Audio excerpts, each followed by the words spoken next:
નમસ્કાર, સ્વાગત છે આપનું લોકમંચમાં. આપની સાથે હું છું શિવાની. લોકમંચમાં આજે વાત કરવી છે દારૂબંધીની. ગુજરાતમાં દારૂબંધી હોવા છતાં પણ તેના લીરે લીરા ઉડાવતો વધુ એક કિસ્સો સામે આવ્યો છે. હવે રોજબરોજ આપણે જે દારૂબંધીની વાતો કરીએ છીએ, પરંતુ દારૂબંધીની વાત આપણે નથી લાગતું કે ફક્ત કાગળ પૂરતી જ સીમિત હોય. છેલ્લા કેટલાય સમયથી આવી ઘટનાઓ સામે આવી રહી છે. ક્યાંક દારૂનો જથ્થો જપ્ત કરાઈ રહ્યો છે, ક્યાંક મોટી માત્રામાં જે દારૂ પીતા લોકો ઝડપી લેવામાં આવી રહ્યા છે. ત્યારે આ રેવ પાર્ટીનું આયોજન અમદાવાદ ખાતે કરવામાં આવ્યું. અમદાવાદના એક ફાર્મ હાઉસ ખાતે કરવામાં આવ્યું. હવે આ રેવ પાર્ટીનું આયોજન છેલ્લા કેટલાય સમયથી તેની તૈયારીઓ ચાલી રહી હતી. સવાલ એ ઊભો થાય છે કે આ રેવ પાર્ટી પર દરોડા તો પડ્યા, પરંતુ રેવ પાર્ટીનું કેટલાય સમય પૂર્વે જે આયોજન કરાતું હતું, શું ત્યાં સુધી કોઈની નજર નહીં ગઈ હોય, ત્યાં સુધી તપાસ નહીં કરાઈ હોય, અને છેલ્લા ટાઈમે જ્યારે રેવ પાર્ટી પૂરી થવા આવી ત્યારે પોલીસ દ્વારા દરોડા પાડવામાં આવ્યા અને વિદ્યાર્થીઓને જપ્ત કરાયા છે. એટલે કે વિદેશી વિદ્યાર્થીઓનો આમાં સમાવેશ થાય છે. વિદેશી વિદ્યાર્થીઓ 20 એનઆરઆઈ પાર્ટીમાં ઝડપાયા છે. 2 ભારતીય સહિત 20 જે એનઆરઆઈ છે તેને ઝડપી પાડવામાં આવ્યા છે. પૂછપરછ ચાલી રહી છે. અને જ્યારે આ વિદ્યાર્થીઓની વાત કરીએ તો ગુજરાત યુનિવર્સિટીના ડિપાર્ટમેન્ટમાં ભણતા આ વિદ્યાર્થીઓ છે, ત્યારે એક સવાલ એ ઊભો થાય છે કે આજની યુવા પેઢી જે નશાના રવાડે ચડી રહી છે, ખુલ્લેઆમ તે લોકો દારૂ તો પી રહ્યા છે, વેચાણ પણ કરતા ઝડપાય છે. જે જથ્થો જપ્ત કરવામાં આવે છે દારૂનો મોટી માત્રામાં, તેમાં પણ ક્યાંક ને ક્યાંક યુવાનો સમાવેશ હોય છે. તો ગુજરાતમાં દારૂબંધીની જે વાત કરવામાં આવે છે, જે કડક કાયદાની વાત કરવામાં આવે છે, શું હવે કડક કાયદાનો ડર નથી રહ્યો? એટલે જ આ પ્રકારે ખુલ્લેઆમ રેવ પાર્ટી થઈ રહી છે. અને આ રેવ પાર્ટી જે ઝડપાય છે, જે એમાં મોટી માત્રામાં દારૂનો જથ્થો જપ્ત કરાયો છે. ખાસ કરીને 48 દારૂની બોટલ ને 9 હુક્કા જપ્ત કરાયા છે. હવે આ નશાના રવાડે ચાલી રહ્યા યુવાનો એ દેશનું ભવિષ્ય ગણવામાં આવે છે, કે જેના ભવિષ્ય માટે જે આપણે સપનાઓ જોઈએ છે, જેના મા બાપ સપના જોતા હોય છે કે મારું બાળક આવી રીતે સારી રીતે ભણે, પરંતુ એ જ યુવા પેઢી આ પ્રકારની જે રેવ પાર્ટી તેમાં ઝડપાય તો કેટલી મોટી શરમજનક બાબત કહી શકાય. અને ગુજરાત માટે પણ, કે જ્યાં કડક કાયદો વ્યવસ્થાની વાત કરાય છે, તે ફક્ત કાગળ પૂરતી સીમિત રહે. આના વિશે આજે આપણે વાત કરીશું. આપણી સાથે ચર્ચામાં જોડાયા છે અરવિંદ વેગડા, કે જેઓ ગાયક કલાકાર છે, આદિત્ય ભટ્ટ જે ફાઉન્ડર છે ટીપી કમ્યુનિટીમાંથી. આ બંનેનું હાર્દિક સ્વાગત છે. નમસ્કાર. અરવિંદજી, જે દારૂબંધીની આપણે સૌ જાણીએ છીએ કે ગુજરાતમાં ફક્ત વાતો જ થતી હોય તેવું લાગે, કારણ કે રોજબરોજ આપણે અને કેટલાય એવા લોકો હશે કે જે આ ઘટનાને પરિચિત હશે, ઘટનાનો ભાગ બન્યા હશે, કારણ કે મોટી માત્રામાં દારૂ જથ્થો જે છે તે જપ્ત કરાતો હોય છે. દારૂ ખુલ્લેઆમ વેચાણ અત્યારે થઈ રહ્યું છે. એટલે શું ખરેખર આપને લાગે કે જે ગાંધીનું ગુજરાત કહેવાતું હતું, તે ગાંધીનું ગુજરાત, જે દારૂબંધીની વાત છે, તે ફક્ત કાગળ પૂરતી જ છે હવે? એટલે મુદ્દો તો એ જ છે કે દારૂબંધી એટલે હવે સૌથી જે ઇમ્પોર્ટન્ટ સવાલ એ પૂછાતો હોય છે કે દારૂ મળે છે, દારૂ આવે છે તો લોકો લે છે અને કન્ઝ્યુમ કરે છે. તો સૌ પ્રથમ કે ક્યાંક સિસ્ટમમાં કંઈક એવો લૂપહોલ છે જેના કારણે આટલી મોટી માત્રામાં આખા ગુજરાતની અંદર દારૂબંધી હોવા છતાં પણ દારૂ બોર્ડરથી કે બહારથી, અહીંયા તો ક્યાંય બનતો નથી ગુજરાતમાં, બહારથી આવે છે. એટલે સૌ પ્રથમ જ્યાં સૌથી મોટું જે કહેવાય ને કે એક ફાંકું રહી જાય છે, એક હોલ રહી જાય છે, કે ત્યાંથી લૂપ હોલ રહી ગયો છે, કે જ્યાંથી દારૂ આવે છે. એટલે દારૂ આવે છે તો કન્ઝ્યુમ થાય છે, દારૂ ન આવતો તો કન્ઝ્યુમ થવાનો કોઈ પ્રશ્ન નથી. એટલે દારૂબંધીનો જે કાયદો છે એ માત્ર પીવાનું બંધ કરવાનું એવું નથી હોતું, પરંતુ આવવો પણ ન જોઈએ. તો એ સિસ્ટમમાં ક્યાંક ઘણા બધા વર્ષોથી, જ્યારથી દારૂબંધી લાગુ પડી ત્યારથી એ સિસ્ટમમાં કંઈક ને કંઈક ખામી રહી ગઈ લાગે છે, જેના કારણે દારૂ આટલી મોટી માત્રામાં ગુજરાતમાં મળતો થાય છે. આપણે જોઈ રહ્યા છીએ બુટલેગરો ક્યારે પકડાતા નથી એવું પણ બધા બહુ જ લોકો કહેતા છે, અને દારૂ જે પીતા હોય છે એ લોકો પકડાય છે. એટલે સિસ્ટમમાં કંઈક એવી ઇસ્યુ છે કે જે આ કાયદો હોવા છતાં પણ એ કાયદાનો અમલ થઈ શકતો નથી, કારણ કે જેનો જથ્થો છે એ અવિરતપણે આવી રહ્યો છે. જે વર્ષોથી આપણે ઘણી બધી ફિલ્મોમાં જોઈએ છીએ, કે આ બધી ઘણી બધી ઘટનાઓ આપણે જોઈએ છીએ કે જેની અંદર આ બધી વસ્તુ થઈ રહી છે. એટલે કાયદો તેનું કામ કરતું જ હશે, છતાં પણ મને એવું લાગે છે કે જે એના ડીલર્સ છે, કે જેના ડિસ્ટ્રીબ્યુટર છે, એના બુટલેગર છે, વધારે સ્માર્ટ છે, એ કદાચ 2 ડગલા એનાથી આગળ છે, જેના કારણે એ લોકો પકડાતા નથી ને આટલો મોટા જથ્થામાં દારૂ આપણા ગુજરાતની અંદર પ્રવેશી રહ્યો છે. સૌ પ્રથમ તો બાબત આ છે. એટલે કાયદામાં મને લાગે છે કન્ઝ્યુમ તો લોકો સમજે જ છે, લોકો ઘણા હમ. બધા શું કહેવાય કે બહુ જ ઓછી સંખ્યામાં કદાચ એવું બની શકે કે ભાઈ લોકોને મળે છે એટલે લોકો પીવે છે, એવો બહુ મોટો જે વિવાદ છે આપણી સામે આવે છે. એટલે મને લાગે છે કે સિસ્ટમની અંદર ક્યાંક હજુ મોટા છીંડા છે કે જે ગુનેગારો એનો ઉપયોગ કરી અને દારૂ આટલી મોટી સંખ્યામાં ગુજરાતની અંદર વિસ્તરણ એટલે શું કહેવાય કે ફેલાવવામાં પહોંચાડવામાં સફળ થઈ રહ્યા છે. એટલે એ સિસ્ટમની અંદર સૌથી મોટો લૂપહોલ છે, એને દૂર કરવાની જરૂર છે. હમ. બિલકુલ, અને ખૂબ જ સાચી વાત આપે કરી, કારણ કે આ પણ જ્યારે રેવ પાર્ટી થઈ રહી હતી તે સમય એ પૂર્વે પણ કોઈને ખ્યાલ ના આવ્યો. આ રેવ પાર્ટી પત્યા પછી પોલીસ દ્વારા દરોડા પાડવામાં આવ્યા અને ત્યારબાદ આ વિદ્યાર્થીઓને જપ્ત કર્યા છે. એટલે ચોક્કસથી ક્યાંક ને ક્યાંક એ સવાલો પણ ઉભા થઈ રહ્યા છે. આદિત્ય, આપનું શું માનવું છે? મોટાભાગે આજની યુવા પેઢી નશાના રવાડે ચડી રહી છે, આ પ્રકારની પાર્ટીમાં જઈ રહી છે. હવે ટૂંક જ સમયમાં 31st પાર્ટી પણ યોજાશે, ઠેર ઠેર તે પાર્ટીના આયોજન પણ થશે. તે પૂર્વે આવી રેવ પાર્ટીનું પકડાવવું અને રેવ પાર્ટીમાં વિદેશી વિદ્યાર્થીઓ સહિત બે ભારતીય વિદ્યાર્થીઓનો પણ સમાવેશ થાય છે, કેટલી મોટી બાબત આ ગણી શકાય? મેમ, સૌ પ્રથમ આપણે શરૂઆતમાં પણ મેન્શન કર્યું કે આજનું યુવા પેઢી દારૂના રવાડે ચડી ગયું છે. બટ મારું એવું અંગત માનવું છે કે દારૂના રવાડે ચડી જવું કે દારૂ કન્ઝ્યુમ કરવું, આજે એકાઉન્ટેબિલિટી ની જવાબદારી છે એ યુવાઓ પર ના હોવી જોઈએ. આ થોડો કોન્ટ્રોવર્શિયલ સ્ટેટમેન્ટ છે, પણ એનું કારણ એ છે કે આજે બેંગલુરુ, પુણે, મુંબઈ, મનાલીમાં પણ જશો તો રેવ થીમ પાર્ટીઝ થઈ રહી છે, ક્લબિંગ થઈ રહ્યું છે.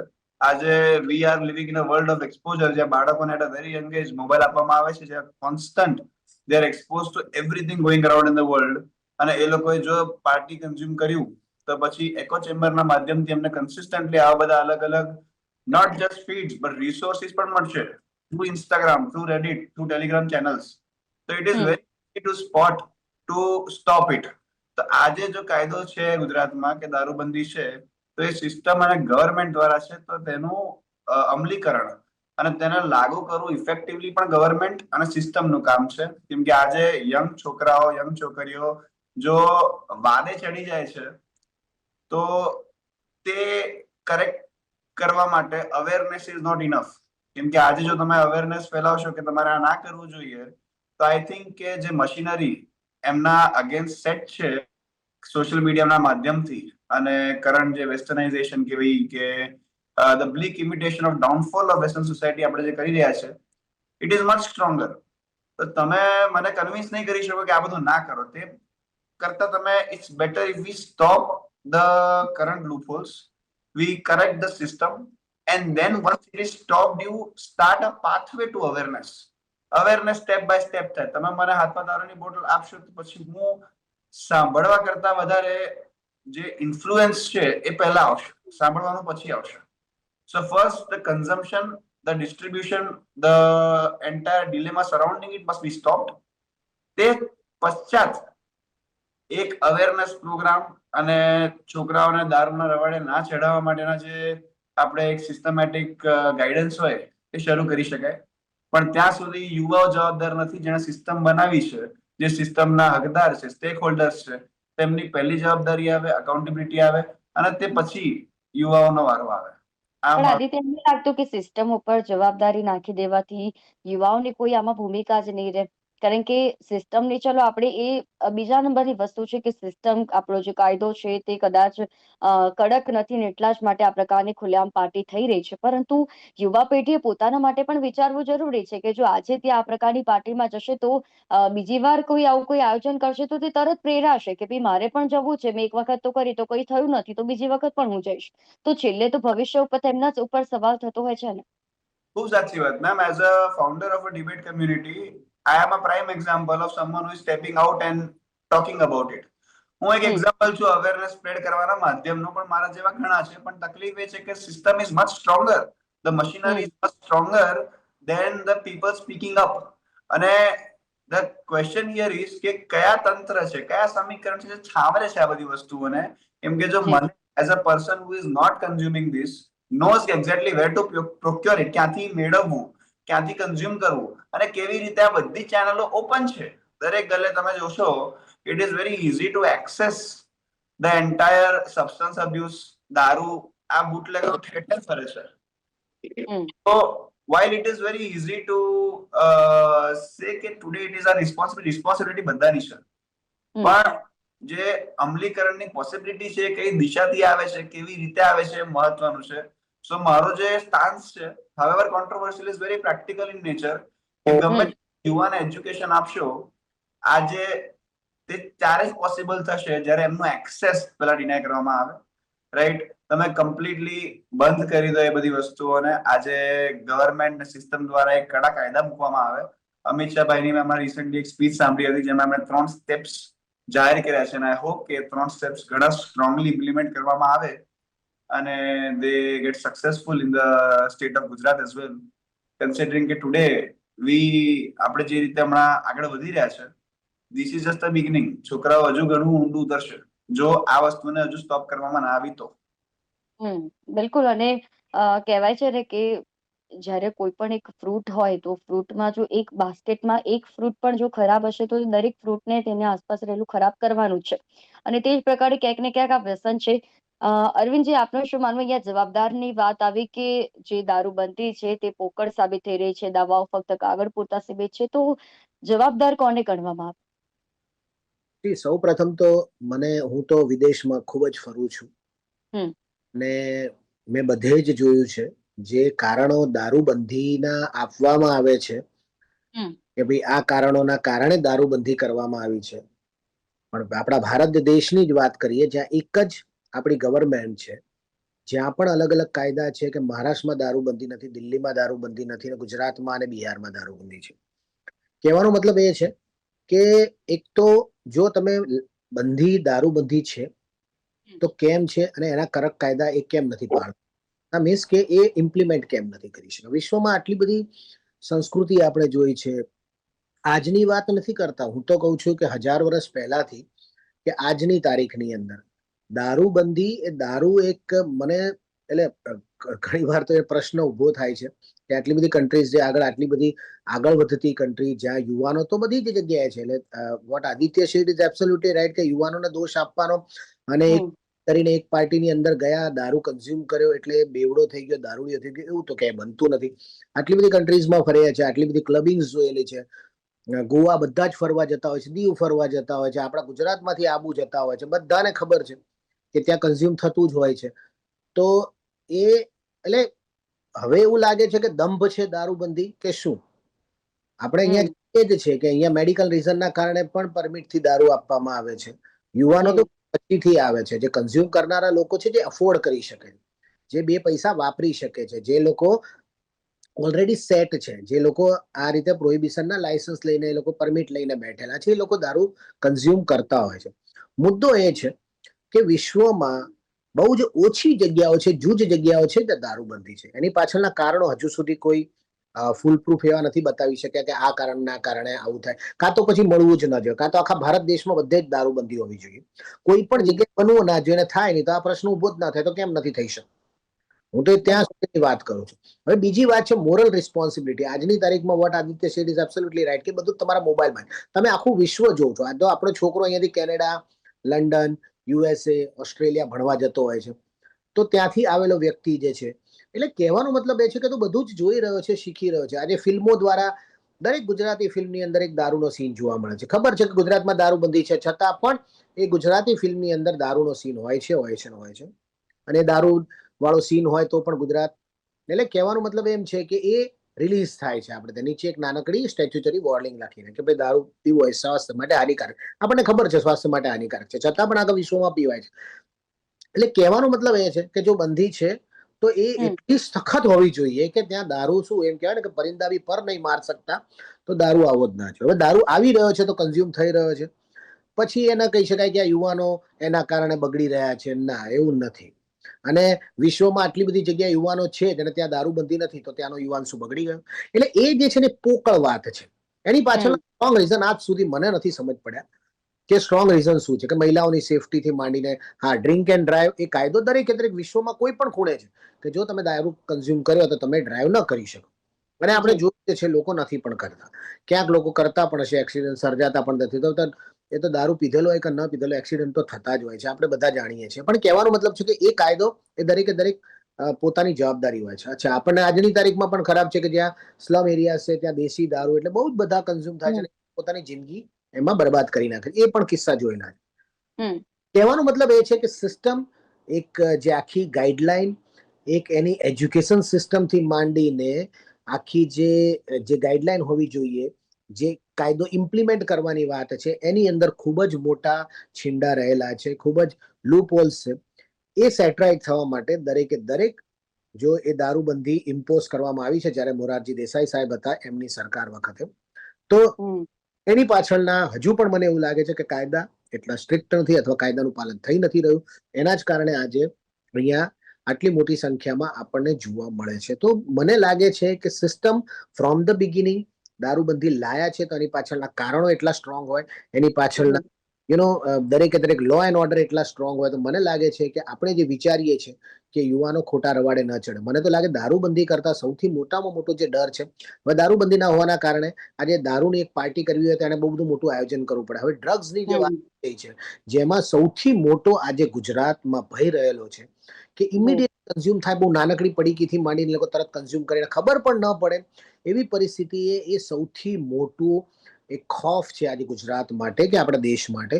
એને કેવી રીતે રોકવું, એમાં યુવાનો જલ્દી ખુમાર થઈ રહ્યા છે. મને લાગે છે દારૂબંધીના કારણે લોકો હવે ડ્રગ્સના રવાડે ચડતા થઈ ગયા એવું મને લાગે છે. બહુ થઈ ગયું એમના માટે. એટલે આ જે છે એ મને લાગે છે કે આ ચર્ચાનો વિષય છે. બહુ બુદ્ધિજીવીઓ, સરકાર, પોલીસ આ બધા ભેગા થઈને આ વસ્તુ પર ફરીથી એક વખત ચર્ચા કરી અને આની પર કંઈક એવા સ્ટ્રોંગ વસ્તુ બનાવી જોઈએ જેથી કરીને આ બધામાંથી આપણે જે વિચારીએ છીએ, જે આપણો પર્પસ હતો, એ સોલ્વ થઈ શકે. જી. બિલકુલ, બિલકુલ. અને અરવિંદજી ખૂબ જ સાચી આપે વાત કરી. અને કાયદો અને કડક વ્યવસ્થા હોવી જરૂરી છે, તો જ જેને આવી પ્રકારની જે પાર્ટી છે, આ પ્રકારે દારૂનું ખુલ્લેઆમ વેચાણ છે તે બંધ થશે. અને હંમેશા કાયદા ઉપર પ્રશ્ન એટલે જ ઉભા થયા છે કારણ કે જો કાયદો કડક હોત, ઘણી એવી કન્ટ્રીઝ છે કે જ્યાં કાયદાનું કડક પાલન કરાવવા માટે કોઈ વ્યક્તિની જરૂરત જ નથી પડતી, કારણ કે એ કાયદો જ એટલો કડક છે કે જો એ કાયદા નિયમોનું ઉલ્લંઘન ત્યાંનો નાગરિક કરે છે તો તેના ઉપર એવા પગલાં ભરાય છે કે તે બીજી વખત તે કાયદાનું ઉલ્લંઘન કરવાનું વિચારશે પણ નહીં, અને કદાચ એ દાખલા રૂપને સામે રાખીને પણ અન્ય વ્યક્તિ પણ તે ઉલ્લંઘન કરવાનું નથી વિચારતા. આદિત્ય, અત્યારે આપણે સોશિયલ મીડિયાના જે સમયમાં જીવી રહ્યા છે, આધુનિક સમયમાં જીવી રહ્યા છે, તો ક્યાંક ને ક્યાંક વિદેશી કલ્ચર અપનાવવાનો પ્રયત્ન અહીંયા થતો હોય છે. જે આમાં રેવ પાર્ટી થઈ તેમાં મોટાભાગે વિદેશી વિદ્યાર્થીઓ જ હતા. અને ખાસ દેખાદેખીમાં પણ ક્યાંક ને ક્યાંક આજનું જે જનરેશન છે કે પછી કોઈ પણ લોકો છે, એ આજે દેખાદેખીમાં આ પ્રકારે નશાના રવાડે ચડે છે. તો તે કેટલું મોટું દૂષણ કહી શકાય. અને ખાસ જ્યારે આપણે દારૂબંધીની વાત કરીએ છીએ તો કાયદો વ્યવસ્થા ઉપર તો સવાલ આપણે ઉભા કરી રહ્યા છીએ કે કાયદો વ્યવસ્થાની સ્થિતિ અહીંયા મજબૂત થવી જરૂરી છે, પરંતુ સાથે સાથે દેખાદેખીના સમયમાં જો આવા પ્રકારના નશા વધતા રહેશે તો તે કેટલું ભયજનક રૂપ સાબિત કરી શકે તેમ છે. મેમ, દેખાદેખી આજકાલનો મુદ્દો નથી, તે હમ, વર્ષ ટાઈમ ઇમેમોરિયલ જૂનો મુદ્દો છે. એ હંમેશાથી રહી છે. It's a essence of human nature. પણ હવે કેવું છે કે જ્યારે તમારી પાસે આટલું એક્સેસ હોય ને ઇન્ફોર્મેશનનું, અને હમ, એઝ યુ નો કે જનરેશન એક જમાનામાં 10 વર્ષે બદલાતી જાય છે, 2 વર્ષે બદલાય છે. સો જી, when the generation is moving so fast, information is reaching to you so fast, at that point of time દેખાદેખી કરતા વધારે પહેલું આવું ફોમો જે કહીએ આપણે કે રહી ના જવું અને હું હમ, પાર્ટિસિપેટ કરું એક કલ્ચરમાં જેને હું એસ્પાયર કરું છું. It's aspirational and that is something which is much more dangerous than the problem at hand. દેખાદેખી તો નાનો શબ્દ છે. આજે એસ્પિરેશનલ કલ્ચર માટે આપણે દોડી રહ્યા છે. જે આપણને દેખાય છે, we want to participate in it. આજે જો મારા ફ્રેન્ડ્સ મેરેથોનમાં ગયા હોત સૌએ સૌ, તો હું દોડ્યો હોત, રાઈટ. આજે સૌએ સૌના ઇન્સ્ટાગ્રામ સ્ટોરી પર જો મંદિરમાં બેસીને એ લોકો વાંચતા હોત તો હું વાંચતો હોત. As simple as that. So today when collective culture is selecting કે આ ફોર્મ ઓફ એસ્થેટિક મારે ચૂઝ કરવું છે, તો તમે તમારું ભાગ્ય કે તમે જોયું અને તમે હવે પાર્ટિસિપેટ કરશો એમાં. તો એ ફક્ત દેખાદેખી નથી, એ એક કલ્ચરમાં પાર્ટિસિપેટ કરવાની એક ઈચ્છા વૃત્તિ છે અને એક એક્ટિવ એફર્ટ છે જે તમે સૌ નાખી રહ્યા છો. અને તેને સોલ્વ કરવા માટે, આદિત્ય, હા બોલો મેમ. જી, એટલે અત્યારે એમ કહેવાય કે કોઈ એક ગ્રુપમાં, ધારો કે કોઈ ગ્રુપ છે, કોઈ પણ પ્રવૃત્તિ કેમ કરી રહ્યું છે, ત્યારે એ ગ્રુપમાં સામેલ થવા માટે અથવા એ ગ્રુપમાં ટકી રહેવા માટે પણ આ પ્રકારની પ્રવૃત્તિઓ કરાતી હોય છે. એ પ્રવૃત્તિ આપણે પોઝિટિવ પણ હોઈ શકે, નેગેટિવ પણ હોઈ શકે. ચલો પોઝિટિવ છે તો તે તેના માટે જ સારું છે, એક ગ્રુપ માટે પણ સારું છે, પરંતુ જો નેગેટિવ એવી કોઈ પ્રવૃત્તિ કરે છે, કોઈ નકારાત્મક તેનાથી તેમને નુકસાન પહોંચે છે, તો એ પણ ક્યાંક ને ક્યાંક એ ગ્રુપમાં રહેવા માટે, એ સ્ટેટિસ્ટિક સિમ્બોલ સ્થાપવા માટે પણ આવું થતું હોય છે, એવું લાગે? ચોક્કસ ma'am, that is what happens કે આજે તમે જ્યારે ગ્રુપમાં હો અને સૌ કંઈ કન્ઝ્યુમ કરતા હોય તો તમને પણ ઈચ્છા થાય, અને તે સિગરેટમાં પણ લાગુ છે, તે તંબાકુમાં પણ લાગુ છે, રાઈટ? આજે જે લોકો ફાકી કરે છે એ પણ એકલા જી. એકલા નથી કરતા. આજે સમવેર ડાઉન ધ લાઈન એ શીખ્યા જ છે. તો ખાલી આ જે વસ્તુ છે એ અલગ છે, રાઈટ? જે આપણે નશા કેન્દ્ર ડ્રગ્સ કહી રહ્યા છીએ, રાઈટ? મેરુઆના હોય કે બીજું કંઈ પણ હોય, કે આજે તમે દારૂની વાત કરો છો, તે સૌ they fall under the same spectrum. બધું સેમ જ વસ્તુ છે. આજે સિગરેટ થી બી લોકોને લત લાગી રહી છે કેમ કે એમના ભાઈબંધો પીતા હતા, એકલા રહી મને ઈચ્છા થઈ. એવું તો હતું નહીં કે પહેલા પ્રેશરમાં બહુ હતું એટલે મને ભાઈબંધે સિગરેટ પીવડાવી, રાઈટ? પહેલી 10 વાર તો ખાંસવાનો જ છે માણસ, જી. રાઈટ? એ તો પણ કરે છે, એને નથી મજા આવતી. ના એને નિકોટિનની હીટ આવે છે, ના એને પહેલી વારમાં હેન્ડ ટુ માઉથ સાઇનની એને ટેવ પડી જાય છે. તે છતાં he'll keep smoking because he is with a group that smokes and he wants to be a part of it. લત તો પાછળથી લાગે છે. સો સેમ વે દારૂ અને ડ્રગ્સ ની પણ લત નથી લાગતી. It's a part of the culture. એ લોકોએ પાર્ટિસિપેટ કર્યું કેમ કે એ પિયર પ્રેશરમાં હતા. એટલે મારું ખાલી એટલું કેવું છે કે આ કોઈ એક સેપરેટ ઇન્ડિવિજ્યુઅલ ઇવેન્ટ નથી. આ કોઈ નવી શું કહેવાય ટ્રેન્ડ નથી સેટ થઈ રહ્યો કે આ જનરેશનની પ્રોબ્લેમ નથી.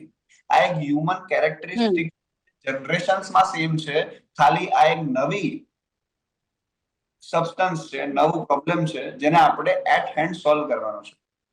આજે મેમ આપણને જે વસ્તુ બહુ જ ગંભીર લાગી રહી છે, જો કાયદો બદલાઈ જશે તો એ વસ્તુ ગંભીર નહીં લાગે. જો આજે લીગલાઇઝ કરી નાખો તે વસ્તુ ગંભીર નહીં લાગે. મેરુઆના કે વીડ લીગલાઇઝ કરી નાખો તે ગંભીર નહીં લાગે. આજે તમે જો ગમે તેટલો ગંદો ડ્રગ લીગલાઇઝ કરી નાખો તો ગંભીર નહીં લાગે. એટલે આપણા જે મનમાં છે કે આજે આ બધું વસ્તુ જે થઈ રહી છે, વી હેવ ટુ એડ્રેસ ધેમ. પહેલા એ દૂષણને એડ્રેસ કરો કે આ ખોટું છે, કેમ ખોટું છે, એ વસ્તુને વાઇડ સ્પ્રેડ પ્રચાર કરો અને પછી બ્રેકડાઉન કરો. આજે જો હું અક્વાયર કરી શકું છું as a student with zero resources, right? જો મારો મિત્ર કે ફલાણા ઠીકાણો જો થોડા એફર્ટ નાખે, 2-3 ટેલિગ્રામ, 2-3 ઇન્સ્ટાગ્રામ, મેં ક્યારે એક્વાયર કરવાનો પ્રયાસ પણ નથી કર્યો, પણ મને ખબર છે કે ઘણા લોકો કરતા હશે. તો આપણું તંત્ર જે સ્ટ્રોંગ છે, આપણા નેટવર્ક જેટલા સ્ટ્રોંગ છે, તો એ કેમ એક્વાયર ના કરી શકે? તો એ જે છાવરી રહ્યું છે સિસ્ટમ પર પકડવાનું આપણી જવાબદારી બને. કેમ કે કલ્ચરલ ટ્રેન્ડ પર I can not comment. All I can comment is on કે this is something which is wrong and it has to be stop and it should start from top to bottom, not bottom to top. Bottom being the students, top being the system. બિલકુલ, બિલકુલ આદિત્ય. અને એટલા જ માટે ખાસ આપણે ચર્ચા કરવી યોગ્ય બનતી હોય છે, કારણ કે આવા પ્રકારની જ્યારે ઘટના ઘટે છે ત્યારે ફક્ત એ ઘટના પૂરતી જ સીમિત નથી રહેતી. આને કારણે ઘણી બધી રીતે તેની અસર પહોંચતી હોય છે, સમાજમાં અસર પહોંચતી હોય છે, જે યુવા પેઢી છે તેના ઉપર અસર પહોંચતી હોય છે, લોકો ઉપર તેની અસર પહોંચતી હોય છે. અને એટલા જ માટે ફરીને વાત એ જ આવે છે કે કાયદાને કડક થવાની જરૂર છે, તો જ એને સમાજ સુધરશે, લોકો સુધરશે, અને તો જ એને યુવા પેઢી જે છે તે સારા ભવિષ્યની આશા રાખી શકશે.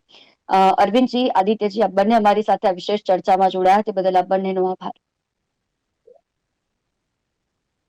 લોકમંચના કાર્યક્રમમાં આજે વાત હતી રેવ પાર્ટીની, કે જ્યાં દારૂનું ખુલ્લેઆમ વેચાણ થતું ઝડપાયું છે, ખાસ દારૂની બોટલો જે જપ્ત થઈ છે. અહીંયા વાત ખૂબ જ સારી એવી આપણા જે ગેસ્ટ હતા તેમણે કરી કે ફક્ત યુવા પેઢી ઉપર જ આપણે બધું જ ઢોળી દેવું તે પણ યોગ્ય નથી, કાયદો વ્યવસ્થા ઉપર પણ બધું ઢોળી દેવું તે પણ યોગ્ય નથી. માટે બધી જ રીતે જો સ્ટેબલ હશે, જો કાયદો વ્યવસ્થા કડક હશે, તો આવા પ્રકારની પાર્ટી પણ નહીં થાય અને આવા પ્રકારનું જે આયોજન છે તે પણ નહીં થાય. લોકો કાયદો વ્યવસ્થા જે છે તે સમજશે, તેનો ડર સમજશે અને કાયદો વ્યવસ્થા કડક કરવા માટે, તેની મજબૂતાઈ રહેવા માટે પણ એટલું નિયમોનું પાલન કરાવવું જરૂરી છે, નિયમોનું પાલન કરવું પણ જરૂરી છે. તમે પણ એક જાગૃત નાગરિક તરીકે આપણા કાયદાને સમજો, કાયદાને નિયમોનું પાલન કરો, તો જ જઈને જે સમાજ છે, જેનું આપણે રૂપ જોઈ રહ્યા છે, જે ભવિષ્ય જોઈ રહ્યા છે, તે ભવિષ્ય સુધરશે. લોકમંચના કાર્યક્રમમાં હાલ બસ આટલું જ. ફરી મળીશું આ વિષયની સાથે. ત્યાં સુધી મને રજા આપશો.